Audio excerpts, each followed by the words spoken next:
it's more severe this year. And but what actually, fun fact, is my friend, we came, like my assistant, she came with me back in the hotel, and we had to do, the in Thailand it's called a 1 day quarantine. And when we did that, she didn't test, like she was okay. She was normal, she was negative, Oh, but I was the one who tested positive. So she told me that she oh, actually got 4 shots. I know. So she told me she actually got 4 shots of vaccination. So she was pretty, like she was safe. And I was just like, wow, like honestly, I only had the 2 Pfizer shots. But anyways, she was strong. And throughout that time, I had really great people who were looking after me. I went to this oh, I don't even know what you call this in English, but this it's like a hotel quarantine, but it's a hotel that goes with okay. uh the hospital. And I had a lot of great care. They looked after me, and I know that the first night that I went, that was the most severe, actually, unfortunately. At first, I only had like a very severe sore throat, but then throughout the night, the like all the symptoms came. So the diarrhea, the coughing, the severe coughing, the nasal congestion, and then it started. I felt like it was going down my throat. I woke up in the middle of the night, like at 1 or 2 a.m., because I couldn't breathe.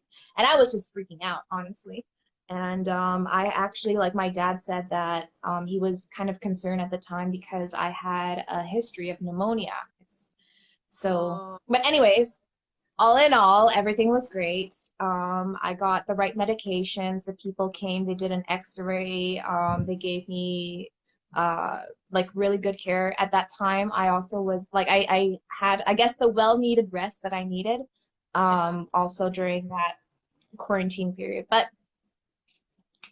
it sounds pretty severe then, but now like I can look back and I'm like, okay, like that was pretty, big, but I went through it. I passed through it. And yeah, my heart really goes out to the people who have severe reactions to COVID. But you're good now. Yeah, I'm good now. I'm all good.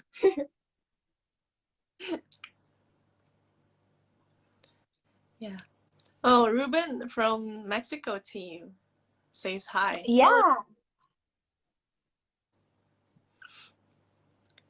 Yeah, I Yeah. missed the talk. I remember that I think before the final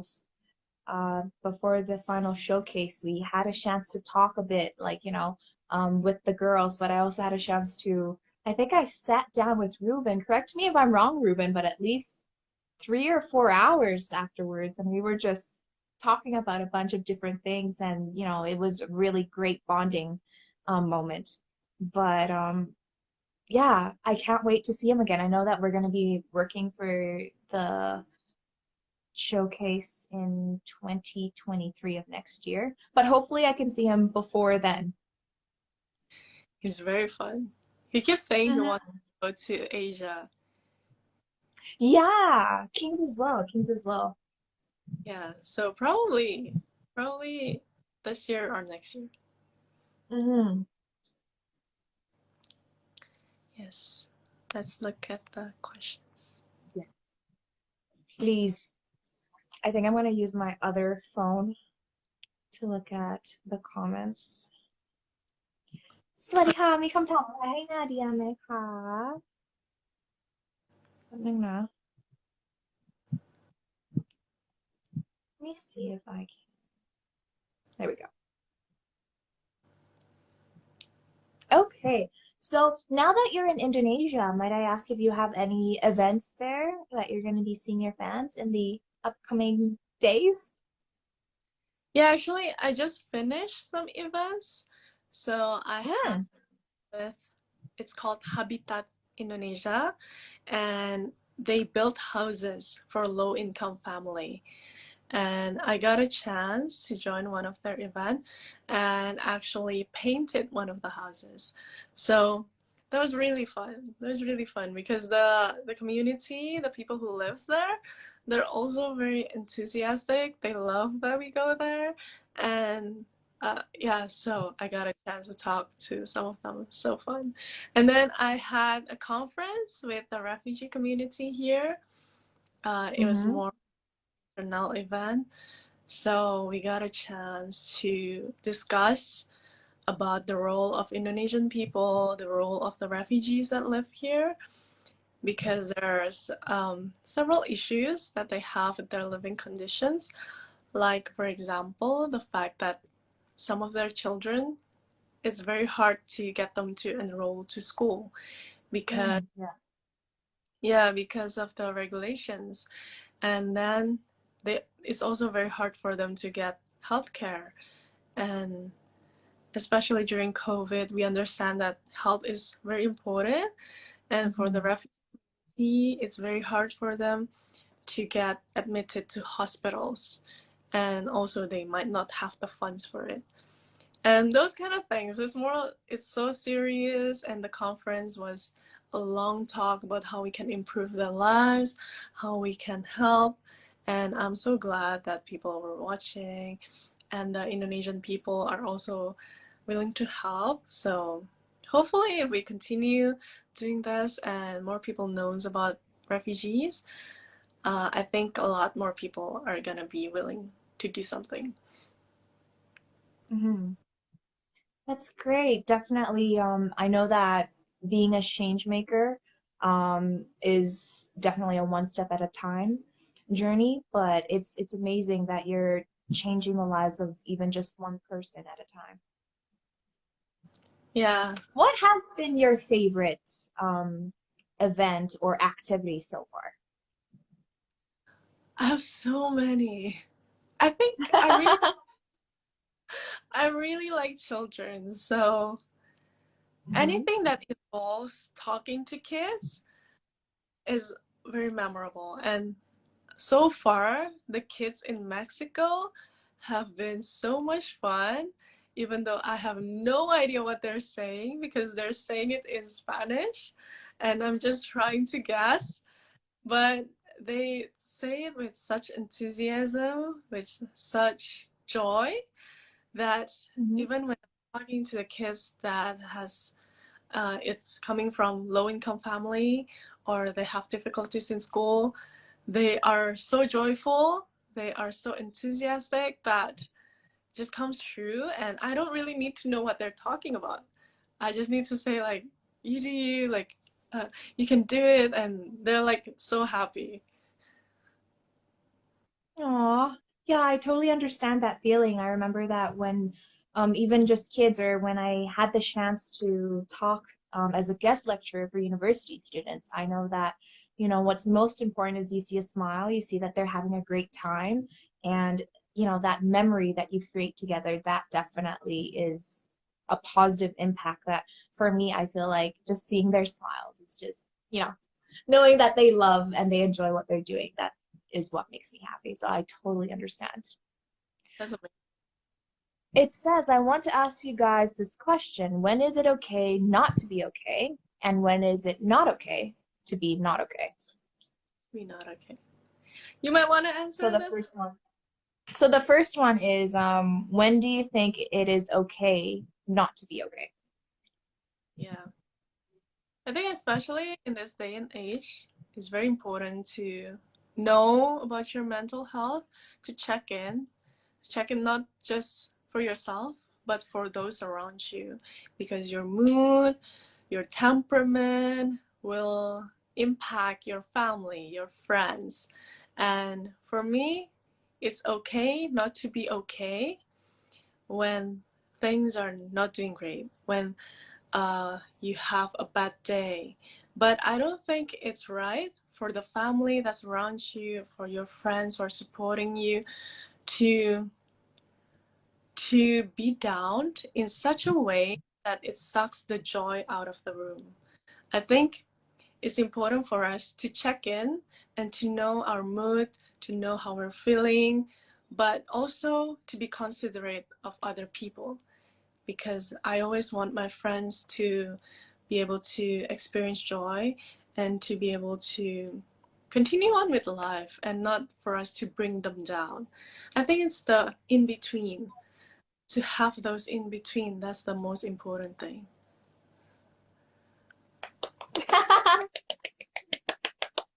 That was a great answer.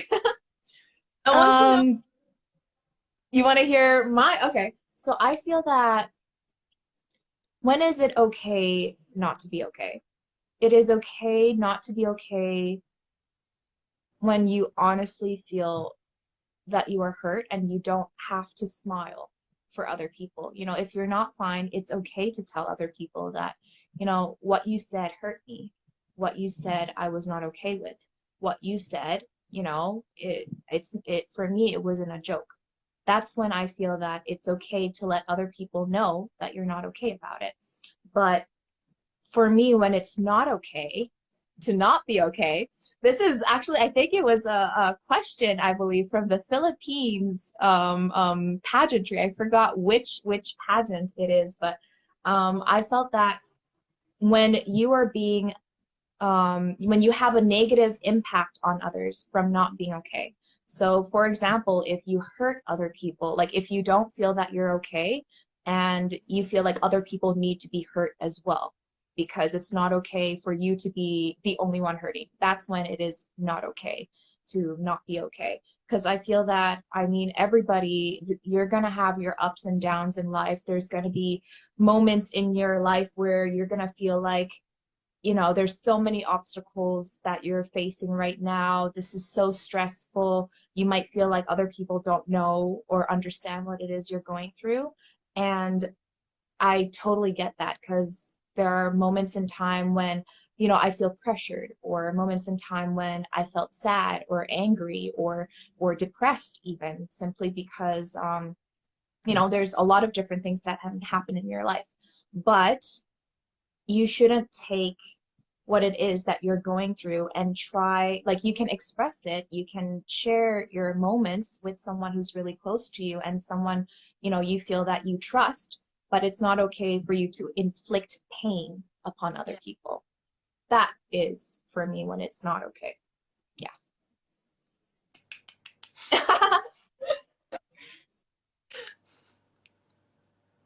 that was a good question. Yeah. It says great answer from both of you. Thank you. Ew. Um, oh, here's a question. Here's please dress up as Audrey Hepburn. You are really amazing and a lovely person.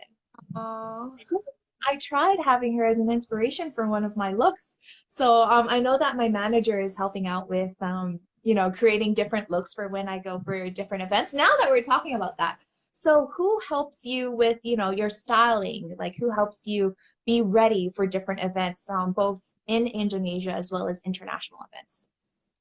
yeah. So I have my core team, which is from Yayasan Dunia Mega Bintang. The national director is Ivan Gunawan, and with his team, there's a stylist. The stylist is Zainal. He's a very good stylist. And we have my creative director, Dardo Siregar. And those are the core team. We also have makeup artists and other stuff as well. And those basically those three are the ones that I talk to whenever I have an event. I always ask my national director, what kind of look do you prefer me to like to portray in this event? And for Miss Mm-hmm. Face Humanity, he says, Nadia, you have to be a very elegant lady, a very professional person, a strong woman, and you have to bring that out from inside of you. And then the team, provide the look. They talk to designers, or Ivan Gunawan will design something for me, and then that's what we bring to international. Wow. So I'm glad. I know that there's communication between your team and, you know, to come up with a look to see if you're okay with it. And also, is the team thinking that does this image fit the event that's happening? That's correct, right? So that's Yeah, great. I also really like your looks. Thank you. I have to say that my manager is actually the brains behind the styling. I know that, you know, each event, I unfortunately I'm gonna be really truthful here. I am not, I have no fashion sense whatsoever. whatsoever because I grew up pretty much with you know, whatever I wear and whatever fits and is comfortable for me, that's my look. So I grew up with pretty much t-shirt and jeans or either in a sports jersey simply because I was just on the sports team all the time. And that's why when I came here, I actually am starting to learn a little bit more about mixing and matching and what colors go with what. But you know, I'm still getting there. I'm not like as great as my manager. So whenever we go for an event, I trust him. Like this is the makeup look, this is the hair look, this is the outfit. And sometimes he actually like asks me, "Do you like this dress or this dress better?" So, you know, at least yeah, so I'm learning a little bit each day. I really like your hair as well. Like in the final, you did like a big hair. Oh yeah, actually it was my first time trying that hairstyle. I just wanted to do something fun and something new. So actually, unfortunately, I think my curler was broken at the time. So then what I did was I actually braided after I washed my Oh, hair. I braided like like individually. Like I think I had like three, four, three, like on each side. And then I went to the event and I went quickly into the washroom to take my hair out so that it could just be, you know, poofy. oh wow. Um, yeah. So that was Oh wow. something new. I never tried that before, but yeah. I had no idea that's how you do it. Yeah. Actually, I think they have a gadget here in Thailand, specifically for that wavy look. Yeah. But I didn't have it with me at the time. I think I ordered it, but it wasn't ready in time for Canada. So the next, you know, you always have to have a plan B, right? So my Yeah. plan B was doing the braids really very you know, thin and tight. And then yeah, I think for me the hard part was doing all the braids because towards like the end my hands started getting really, you know, sore and it was tiring a bit, but thinking about the final look, I was just like, okay, we're gonna make it. I had enough time for it. So, what about your final look? Did you do your own makeup and hair? Yes, I did my own makeup. Yeah. That's great. That's amazing. So Yes. is this your own hair and makeup today as well? Yes. Because I'm at my house. Oh, wow. I just Yeah. came from an event today, so usually when Oh, I'm at home, obviously I don't really put on makeup much. I would have probably done like a filter and put on like minimal makeup look, but yeah, today I just came back from an event. yeah. Because I was doing some like content making. I made some content, so might as well. Might as Oh, what content was it? For TikTok. I just went live on TikTok just now.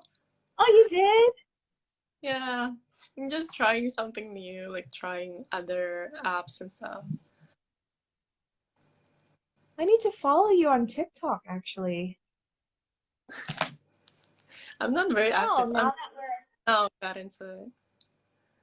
Oh, you're not into, yeah, actually I just learned about TikTok. I think when I went to Canada, that was pretty much my first time putting the videos on TikTok. But even now, I feel like I don't know, like it's fun watching other people's clips, but for me, it's still a bit of getting used to. Yeah, because I think it's very hard to come up with like a new concept because people want something fresh, something unique, and so Yes. yeah. But I've just been going live because it's like easy, right? It's easy to go live. Yeah, actually, I should try that. I haven't done a live on TikTok yet. Yeah, Um, very similar. they are. Do they They, have like the same filters and everything? I think they have. Actually, I think they have more.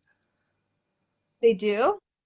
Yeah, you can change I your need to entire. I need to I need to try doing a live on TikTok one day just to see how it went. Well, I think what I did actually recently for Instagram was I did a live where I was doing what they call a makeup live, at the Oh, same time as, that is hard. I saw oh, other people doing it, and when they put on makeup and they do a live at the same time, and I was thinking, like a lot of the times when I put on makeup, it's usually for jobs, but usually if I do like a Zoom meeting, I don't usually put on makeup, right? But I was like, okay, well, that, for a period of time at that time, it was pretty much just me doing business, Zoom meetings. So I was like, okay, let's just update a little bit for my fans. And at that time, I was like, oh, other people are doing like, lives while they're doing makeup. It shouldn't be too hard. It shouldn't be too hard. And and I remember it was just like I don't think I saved it. It was so funny. Like my fans were just like, plus, like, I was kind of like doing the makeup and then talking, and then I stopped putting on makeup because I love to talk. And then all of a sudden I'm like, wait, did I do the eyeshadow yet? Or what am I supposed to do next? So I just totally like went blank mode, and then I was like, 1 second. And it's funny because my fans were like, you just did that. Next step, next step. And I'm like,